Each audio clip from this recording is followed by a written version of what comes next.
G'day everyone, I'm artist Wayne Dowsent and I'm going to show you how I painted this beautiful seascape. Okay, so these are the colours I used for the seascape painting, and you can see there's not a great deal of colour there, but lots of nice blues, and we'll go through where I use those in the painting.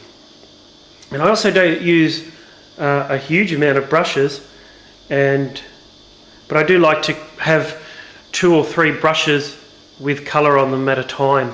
But this painting was really, there's a lot of blending of colour in the seascape. So I used a spare palette that I had. This is the normal palette that I use, and I just wanted to show you that because that has my darks, and so I used some of this palette, but mainly the small palette for the seascape, so all the paints were clean. So the colours I've used for the painting are titanium white, yellow ochre for the sand, cobalt blue, French ultramarine blue, and manganese blue hue. And the French ultramarine with burnt umber makes my blacks or my darks.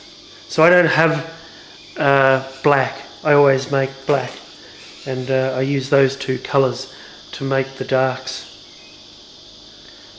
And the greens, Parisian green and permanent green light, which is a really nice green for the light through the waves. Okay, so the painting's just come back from the framer. I painted this on loose canvas. I just pinned it to another big canvas. I like to do that with seascapes because I just like to do whatever size I want. So you can't always find a stretched canvas to suit the painting, and then I've had a framer stretch it onto a timber frame backing. So basically the way I started the painting was, the night before I was going to get into it, I just sketched the horizon line and the trees and maybe this main wave here and the sand, and I painted my darks in for the rock. The darks in oils, they will always dry quickly, so I knew if I did that the night before that they'd be dry. So that's what I started with, was the dark rocks. And then the next morning I added the blue highlights and the white light reflections on the rock itself. And then starting from right to left, I started to paint in my wave. And seascapes can be quite challenging.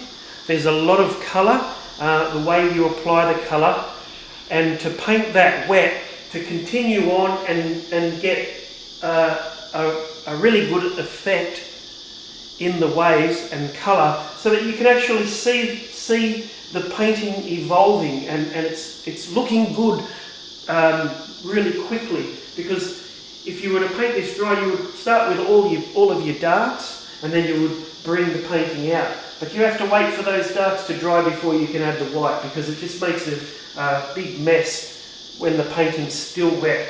So you just have to be careful. There's a little bit of planning, but what I did was I started here and I added white over the wave, and these dark areas, I left these dark areas, but my white was always really thin. I always kept the white really, really thin. And then adding your colours in, you don't need to start with the dark of the wave. You can then pick a mid-tone and fill in the space, and then keep adding the dark, light parts, the nice blues, the greens, all of those wonderful colours that make up a wave. There's so many colours that go into, when you just go and research the water, go down the beach, have a look at the waves and all the colours. So you basically keep throwing colour in there, and stand back. Oil paintings are about viewing them from a distance. You're not going to get up close and see detailed little fish in the wave. It's not what an oil painting's about. it sits on a wall and you look at it from a distance and go, wow, how good does that look? So adding all of the colour and the whites, but only thin, was the beginning, and I worked my way across for the entire way. But I think I got to about here when I started to add my blues, my dark blue in the water behind. Again, do that thin, because when you try to add highlights straight away, if your paint's thick, it's just going to mix too much and you're not going to get that nice highlight.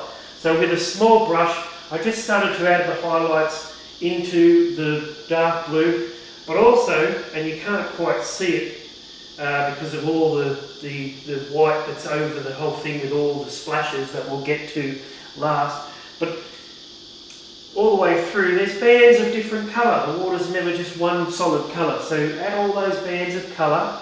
There's some greens here, there's just layers of different colour, and then the highlight goes over the whole lot to break all of that up, and it actually blends it together. So I added all the blue, the dark. I left the sky last. This is actually a view of Bateau Bay Beach, which is just down the road from us, and it's looking across to North Shelley and Taroom Bay, those areas.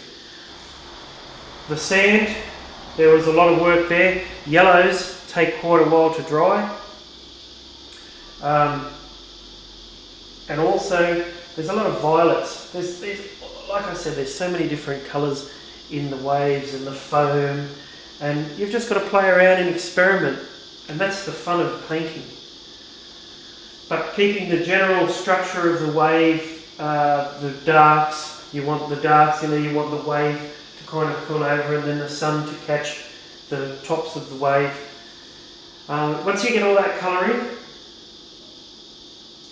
and start putting in the little details of the sand, don't get caught too much up into that. Just keep adding, walk back, have a look, add more, walk back, have a look, and you'll find that it from a distance it'll look like nice foam with all the violets in there. So once that was all done, and I had all my colour in the wave, and it looked good, you know you're getting there. You need to let that dry. So then I went on to the sky, and with the sky I wanted not your normal full solid blue, I wanted the horizon. When you look at the beach, you'll often see it's really, really light on the horizon line, and then it gets slightly darker. So that's what I did. I painted a band of blue at the top and really blended that in to my white from the bottom up, and let them hit each other, and then just overall blended that in. Some little clouds at the very end when that was all dry. So basically once I got it all to that stage, I then let it dry, and then it was a lot of fun then to come through and add your solid white over that, and add all these little streaks of white everywhere.